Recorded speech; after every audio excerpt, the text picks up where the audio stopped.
ये लोग data recovery कैसे करते हैं, या आपका डाटा कभी डिलीट हो जाए तो आप उसको रिकवर कैसे करोगे। मैं समझाता हूँ। ये समझने से पहले कि डाटा रिकवर कैसे करते हैं, आपको ये समझना है कि डाटा कभी डिलीट होता ही नहीं है।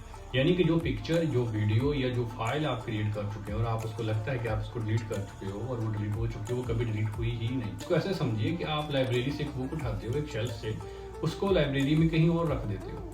वो आपने तो देखा कि वो जगह आपने खाली कर दी, लेकिन वो बुक है वहीं लाइब्रेरी के अंदर ही है। इसी तरह आपका जो डाटा होता है वो ड्राइव के ऊपर ही होता है, वो डाटा कहीं जाता नहीं है जब तक उसको ओवरराइट ना कर दिया जाए, यानी कि उसकी जगह न्यू डाटा ना आ जाए।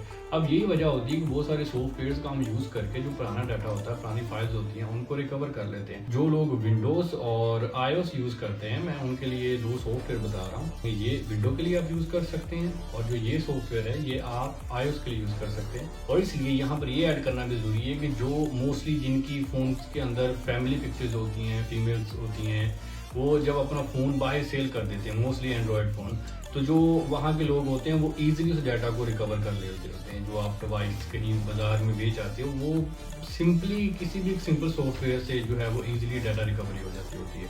तो इसलिए जो डिवाइस आपने खरीद ली है, उसका एक ही हल है कि या तो उसको आप फैमिली में ही यूज़ करें, अपने घर रख लें, या फिर आप उसको चला दें।